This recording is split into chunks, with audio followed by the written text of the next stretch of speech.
Ready?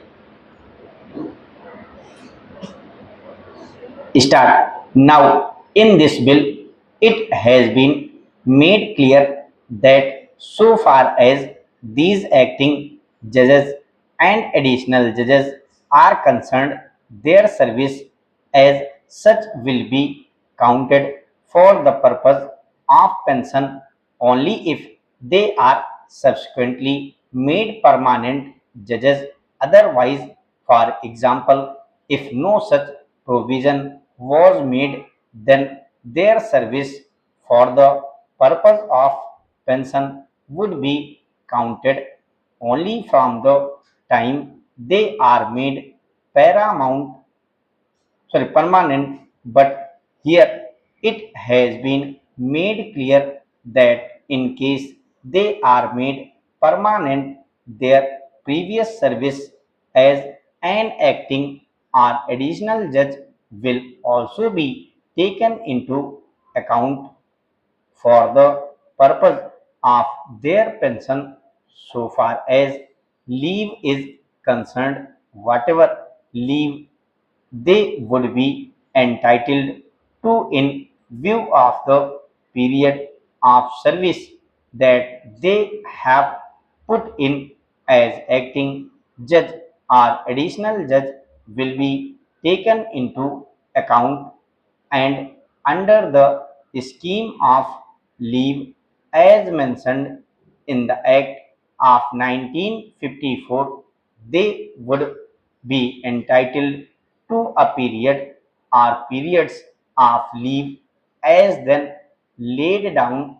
Then, sir, after this, a very important question arose so far as the unexpired leave was concerned, as also the question of the pensions of the former Part B state high court judges who were continued as judges in the new high courts that were established on the reorganization of states.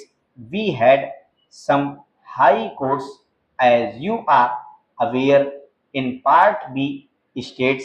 When under the constitution these Part B states themselves ceased to be as such, and they were placed in the reorganized states of India. Naturally, the high courts in Part B states also disappeared. So far as these judges were concerned, a very large number of them were ultimately appointed as judges in the new high courts under the States Reorganization Act, and naturally a question arose as to what is to be done so far as the period of service that they had previously put in the Part B state high courts was concerned. A question arose as to whether the period of service that they had put in as a high court judge, including in some cases as chief justice, should or should not be taken into account, or whether some other formula should be introduced by which a particular period and not the whole period should be taken into account. In this connection, two questions arise. One is about leave. If, for example, they were entitled to certain periods of leave, and then by the time the new high courts came into existence, they continued in effect to be high court judges.